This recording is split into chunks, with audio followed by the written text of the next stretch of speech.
You're listening to Economics Detective Radio.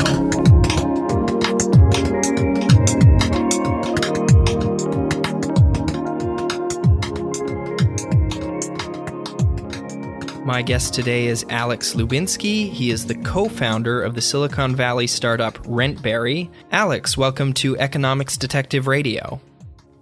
Yep. I'm here, and thank you very much. So it's my pleasure to be here and to answer any questions you might have. Excellent. So to introduce you and your startup, Rentberry is a platform that lets landlords post units for rent so that tenants can bid on them. So once a landlord posts a vacancy on the site, different potential tenants can make offers, and the landlord can select which one to rent to. So importantly, he doesn't have to select the highest bidder. So it's similar to an auction, but the auctioneer, in this case the landlord, could potentially pick maybe the second or third highest bidder on the basis of the tenant's other characteristics. So interestingly, you often link to people's Facebook accounts. You have things like, you have a profile, whether they have pets or how many people in their family, and even things like their credit score and things like that. So maybe a landlord would take 5% lower rent to rent to someone, a single woman who's quiet over a family of 3 with 4 dogs. So Alex, tell me more about this platform you've created. Sure. So, a couple of the additions. So it's, some people think that tenants will go and submit offers without looking at the place. So I would like to make a small adjustment correction. So actually the way it works is that landlords, they add properties to the platform, and tenants search for properties, and they filter results through thousands of different properties. Then they, let's say, see the property which they like. So nobody applies and rents property without seeing it first. So what happens is that those tenants, they schedule open house visits with those landlords, and they actually go and see the property before submitting application. And this is really crucial because tenants, first of all, they already seeing the place, they seeing the landlord. A landlord already knows, those tenants, so they already can match essentially the offers with the people whom they saw face to face during the open house. And essentially what we allow is to not just submit customizable offers. Some people say it's bidding, but we like to call it, customizable offer submission technology. And because bidding is really kind of like eBay. Some people associate us with eBay. When eBay is mostly everything, goes up. In our case, since it's customizable offer submission technology, people do submit different offers, and many of them, most of them actually, asking for different variations of discounts, be it in security deposit or be it in rental price. But again, we are not just that. We are the absolutely closed looped rental platform, and this is really crucial because till this moment, nobody have done it. There are many, property management softwares on the market. There are many lead generation platforms on the market, such as Craigslist, Zillow, Trulia, those type of companies.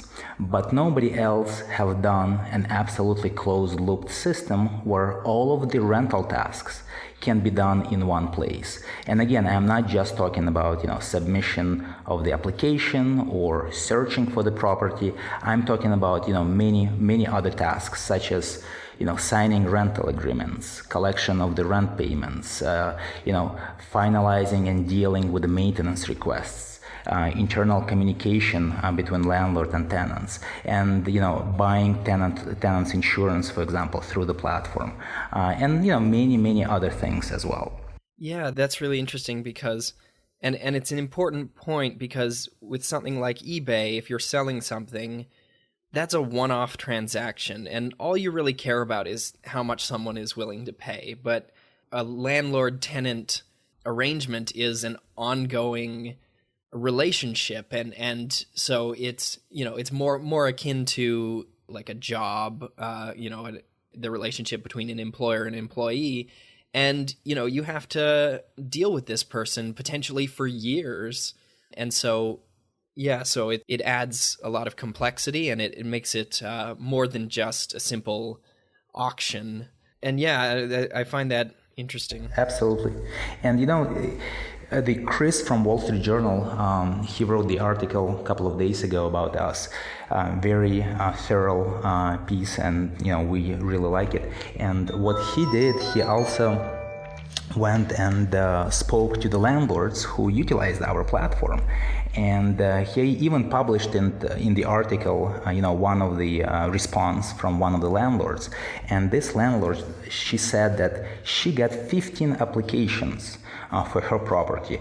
4 of those applications were above asking price, but she selected somebody who did not offer her more money, because essentially she selected the person who has a better credit history, who has a better background report, no criminal offenses, no evictions in the past, somebody who has a job for many years, so the risk of defaulting on the rent payment is pretty low in this case. So yeah, I mean, it's not about somebody who will automatically get highest paying rentals, tenants. It's all about getting the best qualified tenant, and this is really a crucial point. Right. And I mean, from the perspective of a tenant who maybe does have a maybe a criminal background or something that makes them unappealing, at least they have that option with this sort of platform to make a higher offer. You might have a lot of difficulty as an ex-convict or someone with a poor credit history. You might have a lot of difficulty of even finding a place to rent. Maybe you have to move back in with your parents, but if you can make up for that by offering a larger security deposit or something to make up for it in dollars, that's good for you too. Whereas the standard model of having just one asking price and just selecting between people doesn't afford you that opportunity to get your foot in the door. So I like that. And I want also to add on this. What's happening in the past is that, let's say a student graduated from university in San Francisco and Bay Area, and he got a job in a city. So he goes to the city. There is a competition, several people applying for the property. And so this individual, he has no idea who is offering what. So transparency is absent. There is no transparency whatsoever. So what happens in those cases, every applicant essentially is automatically offering kind of the maximum budgeted amount that he or she has for the rentals. This is really important because what our technology allows is actually looking at the competition, analyzing competition, and not necessarily offering at once, all of your money which you got budgeted for renting property. Maybe if you look at the competition, you will realize that, hey, extra $50 will do this. I'm not necessarily need to offer $150 extra above asking price, the money which I had budgeted, So this is really, really a nice piece of technology, I would say, which people like it and they utilize it. Yeah, I tend to agree, but when I Googled Rentberry, I saw a lot of articles that saw it as possibly a negative thing and saw a lot of controversy. So in one article I read, they quoted a tenant advocate who said, quote, "I think it's incredibly arrogant and incredibly concerning in the light of the fact that we have the highest number of homeless families since the Great Depression. For them to do something to increase the rent seems really callous." And then Vanity Fair said that your app would turn rental markets into a Hunger Games-like deathmatch, which is maybe a little over the top, but quite funny. So it seems like there's a bit of question begging because a lot of people assume that if tenants are bidding against each other, then that must mean upward pressure on prices. But I mean, that seems like an open question whether prices will rise or fall. How do you respond to the critics? Well, interestingly, when Uber came out, there is lots of critics. They were saying, oh, it's bad for economy, it's bad for people. Lots of people are unemployed. Taxi drivers losing jobs, and corporations, taxi corporations do not pay taxes and things like that. And this list goes on and on and on. We all know those stories. We all know things about which people said about Uber. But after a couple of years, everyone, or most people, maybe somebody still thinks differently, but most people right now think, Uber actually brought positive change, because lots of other people got jobs, right? Students, somebody who's unemployed and has a car right now can make money and essentially survive. And, those individuals, they pay taxes and things like that. They have better cars. The taxi got cheaper, much, much cheaper, because essentially before the profits went to the taxi corporations, but now because it's not corporations that own taxes, essentially the Uber drivers can get less money, but essentially this will make the taxi trips cheaper to the individuals. So every time kind of the new technology comes on the market, and same, by the way, with Airbnb. When Airbnb came out, many years ago, lots of skeptics were saying kind of similar things, that, crime rate rises because lots of people going in and out of the neighborhoods, and the hotel business suffering, and many people are unemployed, and things like that. So this list also goes on and on and on. But again, nowadays, millions of people utilize Airbnb and they love it and they save money and things like that. So again, when new technology comes out, there is a skepticism. Lots of people are skeptical because they are afraid, because nobody have done it yet. And because people do not know, how the economy will react, how the market will react, how the people will react. The first reaction of most of the individuals is essentially, I wouldn't, it's not positive, I would say. But, as time goes on and on and on, many people realize that, hey, right now I can save money on apartments. As a landlords, they realize that, hey, right now I can attract, the maximum amount of applicants and select the best qualified applicant for my property.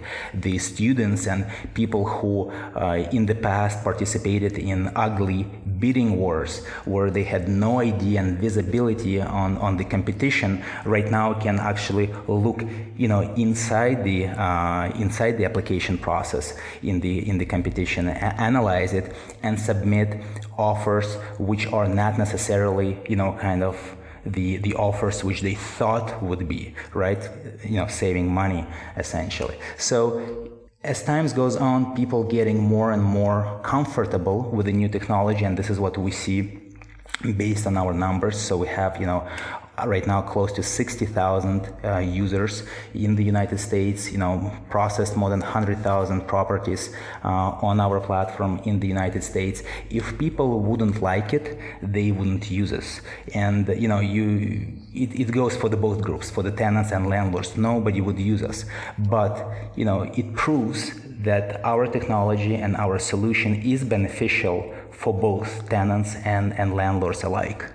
Right. So one aspect of this that I don't see discussed in a lot of the articles discussing your company is the issue of vacant apartments. So, for example, if the average apartment sits empty for maybe a month out of the year, and rental sites like yours can cut that down to maybe 2 weeks, that's 5% more housing being used at any given time. So have you seen any evidence that maybe the turnaround time on a vacant apartment is lower when people use your site?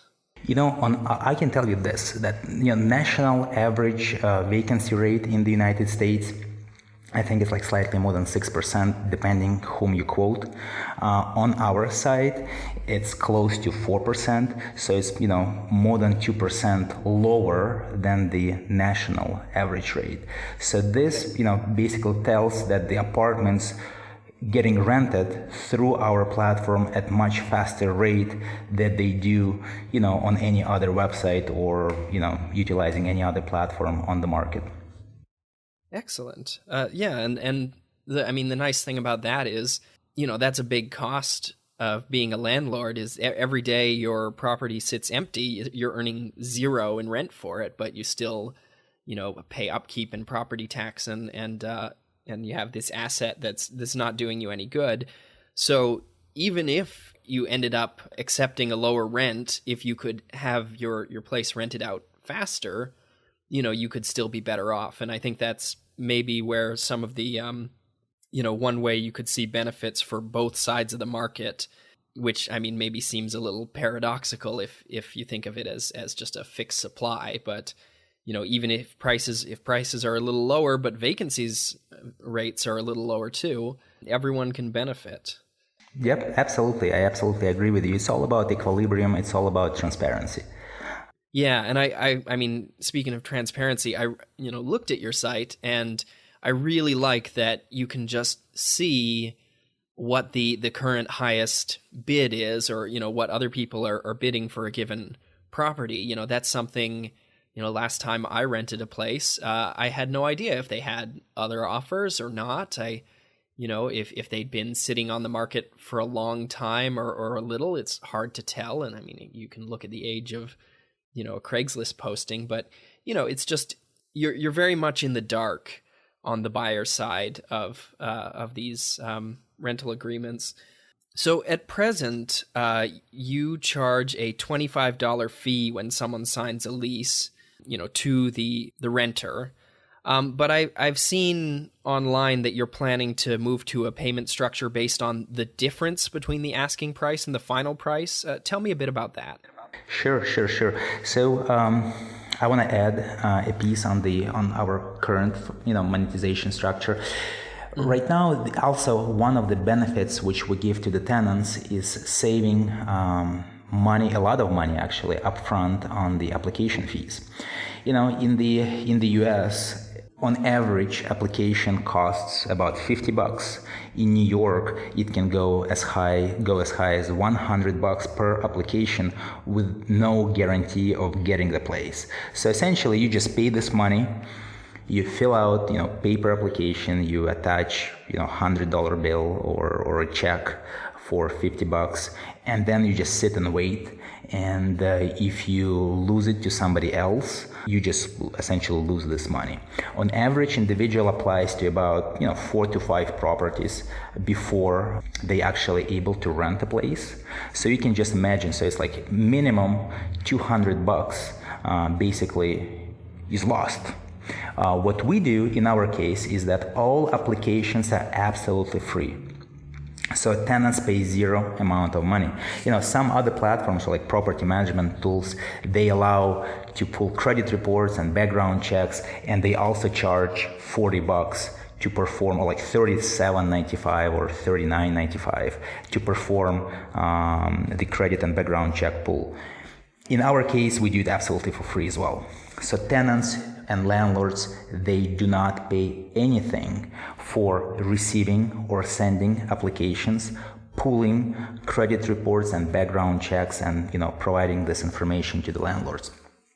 You're absolutely right. So we only charge $25 only once the place is absolutely secured by the tenant and rental agreement is signed by both parties. In the future, answering your question about the future monetization plans.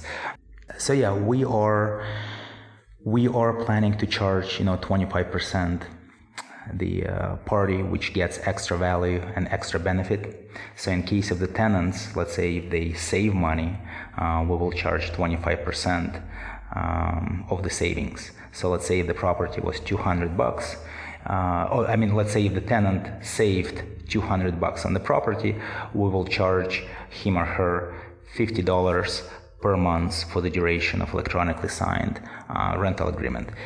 The same applies for the landlord. If the landlord got extra profit utilizing our platform, we will charge this landlord 25% of the extra profit. Yeah, but it's not implemented, and it's still in the discussion mode internally. But this is something that we potentially might implement in the future. Yeah, what I find interesting about this is that by analogy, if you're trying to divide up a cake between two people, traditionally one person cuts and the other one chooses. So, one person cuts and they have an incentive then to cut as accurately as possible, divide the cake exactly 50-50, so that when the other person chooses, they can get their best outcome, which is to get half the cake. So the neat thing about charging based on the difference between asking price and rental price is it creates a strong incentive for the landlord, the person posting the rental, to be as accurate as possible in their asking price, for it to really reflect what they expect to get. Because if they can rent at only a few dollars off from their asking price, then the cost to them is much lower. Whereas if they ask much more or much less than they end up getting, then the cost to them is higher. So I find that really interesting. Is that something you're trying to incentivize so that people can look at the asking prices and have a really good idea of what the landlord expects to sell for? That's the idea. Absolutely, that's the idea behind it. Yeah. Because otherwise, you might see people putting very high asking prices, to try to make their place seem maybe more valuable than it is, to try to maybe encourage higher bids. And if you can kind of penalize that, then the asking prices are maybe more representative of, the maybe private information that the landlord has. So yeah, I like that. So I want to tie this in. This is an economics podcast, so I want to tie this into some of the work I've done in economics and the research in economics. So I've worked in experimental economics, and I've been fortunate enough to be part of some two-sided auction experiments, which are really cool. So these are experiments where you get a bunch of undergraduates in a room and you teach them how to trade some fictional asset, but then you pay them in cash if they can make favorable trades. So, you tell them that, this asset is worth $5 to you. So if you buy it for $4, I'll give you $1. If you buy it for $3, I'll give you $2, right? So it's a real market with a fictional asset, but real money. And one thing we do is we set up these two-sided auctions where you have, undergraduates calling out bids and asks, and it's all coordinated by the experimenter in the role of an auctioneer. And the really cool thing about this is that you see, these people have, they just learned about this market. They have no trading experience, and they have actually very little information. They only know their own value, usually. And you see them converge to the equilibrium price, often in minutes. It's so fast. And then they often achieve, 90% or 100% efficiency. But if you take away one element of this, if you take away the auctioneer and just, hand people their private information and say, go mingle with the other students and make any trades you can, you tend to not get efficiency. You get a lot of missed opportunities. So the way I see your site and others like it, and by extension, things like Uber and Airbnb, apps and websites that create these sort of centralized markets, is sort of making the market more like our two-sided auction, making things more transparent, making more information available, and making the market, in a sense, thicker, so that you can reach your equilibrium, you can reach efficiency faster, as we've seen in the lab. So do you have any comments to add to that point? Well, you're absolutely right. And the idea behind creation of the Rentberry is much larger than just to provide little things such as finding great tenants or saving money. It's actually, putting this whole rental market, which is right now is in balance, back to the balancing shape. So it's actually just to make this technology which would be able to put all of this rental experience and this national rental market back into the equilibrium, because right now it's off, and in different locations it's off. In some locations it's off by more than the other ones. But again, this is kind of this idea, and what you said, you were absolutely right. Our technology will, on the global scale, on a much larger scale, will allow for the rental market to be much more efficient and much more, I would say, even predictable for both parties to utilize. Mm-hmm. And if you that plays out in some of the research on thick versus thin markets. Just when you can bring more, when you have some of these search and matching style markets where people are looking for not just a single transaction, but an ongoing relationship. Just having more people coming together in one place, and having them have more knowledge and be able to test, be able to have more offers, more bids available to them and within their knowledge. You can just have a higher efficiency. So, the classic example is, in a market with 5 buyers and 5 sellers versus a market with 50 buyers and 50 sellers, where are you going to have more transactions, where you're going to have higher efficiency? And, the answer is pretty clearly it's the 50 over 5, because you just have more, everyone has more options, and, they can transact more options, more information, more choices, and it's pretty good for everyone. So, And to this point, I also want to, add a little comment. Historically, what happened in the past, you're absolutely right. More transactions, more applicants. But historically, because, each application costs money, individuals were limited into how many properties they could potentially apply for.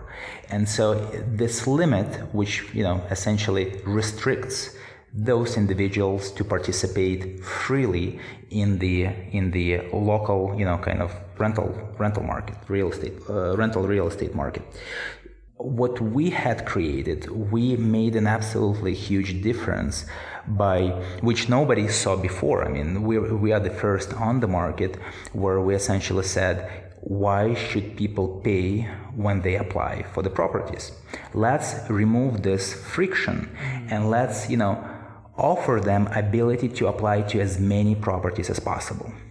And it will be up to the landlord to select as quickly as possible the best, tenant, because the landlords will know that, historically speaking, when the landlord receives application, this landlord kind of knows, application costs money, so people don't really apply to a whole bunch of properties. They do not submit like 20 applications. So maybe they submit 4 or 5. So essentially, as a landlord, I'm competing against 4 or 5 other landlords.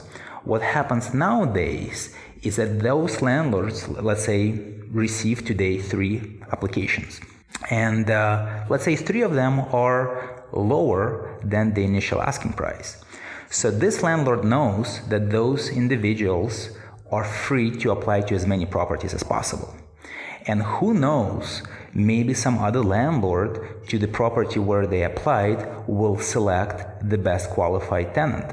So in this case, this landlord, they have a pressure to choose and select as fast, essentially, as possible the best qualified tenant, because they know that the time is of the essence, because this individual had submitted applications to many other properties. And who knows, maybe some other landlord will select this best qualified tenant today. So you're absolutely right. It's all about numbers, and the more people submit applications, the more landlords are on the platform with more properties, the much faster the rental market will become into equilibrium and become much more efficient.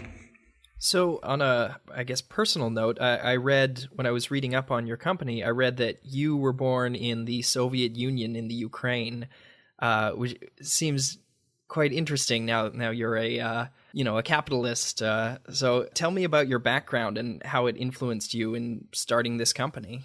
Sure. So you're absolutely right. I was born in Ukraine, in Kiev, in the capital of Ukraine. Back in 1998, I moved with my family to the United States. Then went to UC Berkeley, graduated from UC Berkeley back in 2004. Went to the finance industry as an investment banker. Was working for a number of companies in the United States, also internationally in Europe, in number of different investment banks like bulge bracket, boutique investment banks, even in the companies like Deloitte and Touche, but again in the financial advisory practice. And then technology was always what got me interested.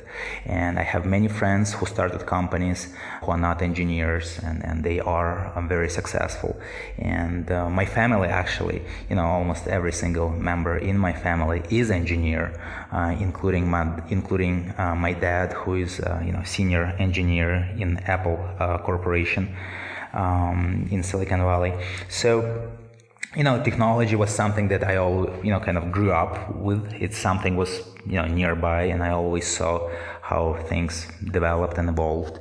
And back in 2013, I believe, end of 2012, my partners and I, we decided to build the first kind of startup, the first company. It was called City Hour, CITYHOUR, and essentially this was the application which helped business professionals to network with each other based on the calendar availability. And the reason we became, we decided to build this idea is because as an investment banker, as a business professional who travel a lot between different countries, between different cities, you end up in many cases coming to London or coming, let's say, to New York, and all of your friends are busy and you finished all of your business meetings. So what do? Do you just go and watch TV by yourself, or do you just go and get a dinner by yourself? And, we decided to create an application which would match business professionals, again, based on the calendar availability. Sure, you could go to LinkedIn and find out, 20,000 lawyers, let's say in New York, if you decided to meet a lawyer, or you could find out 50,000 like engineers, iOS engineers in Austin, but you didn't know, and you had no idea if those people are available, let's say, to meet with you this Friday from 3 to 4, and LinkedIn nor any other application or platform such as Facebook would allow you to contact that many people on the short notice. So we were pretty successful with that application. We actually sold the technology behind it back in 2015 to the investors in Europe. And at that point of time, we were already living with my partners in San Francisco, and we were moving from one place to another. Essentially, we were looking for the apartment to rent, and that's when we again, kind of got hit with this horrible rental experience. And we decided, why not look at this more thoroughly and build something for the tenants and landlords, just to make them much more efficient in this. And that's how the Rentberry became live.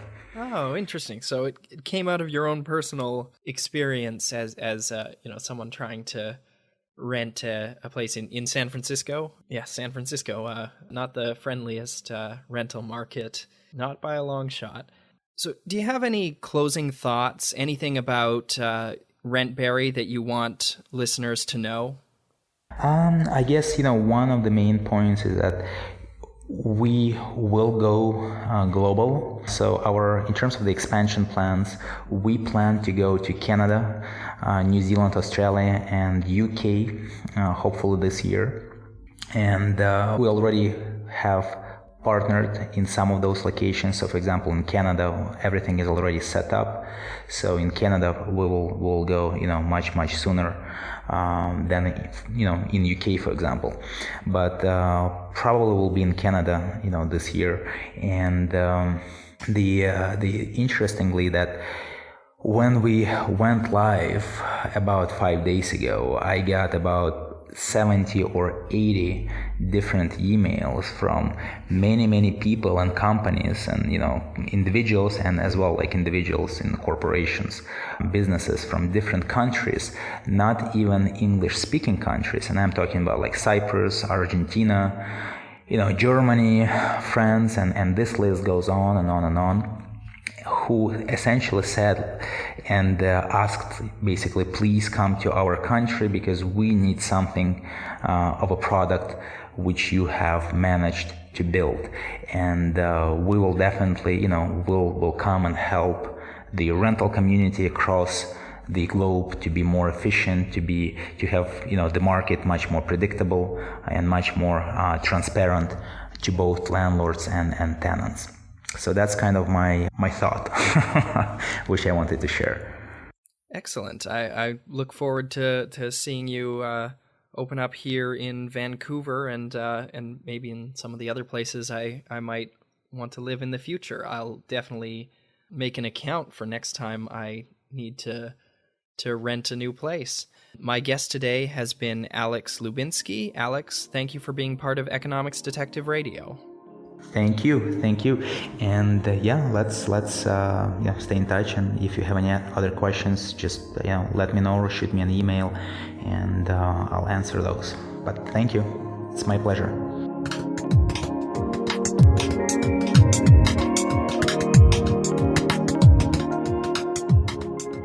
That concludes the interview for today. This will be our 51st episode, so I hope you heard the 50th episode special last week. When this is released, I'll actually be in Seoul, Korea, so I probably will not be able to release another episode next week, but I'll come back at the end of April and be able to release more episodes then. Hope you've enjoyed the last 51 episodes of Economics Detective Radio, and if you have, I ask that you head on over to economicsdetective.com/support, where you can find a link to our Patreon page.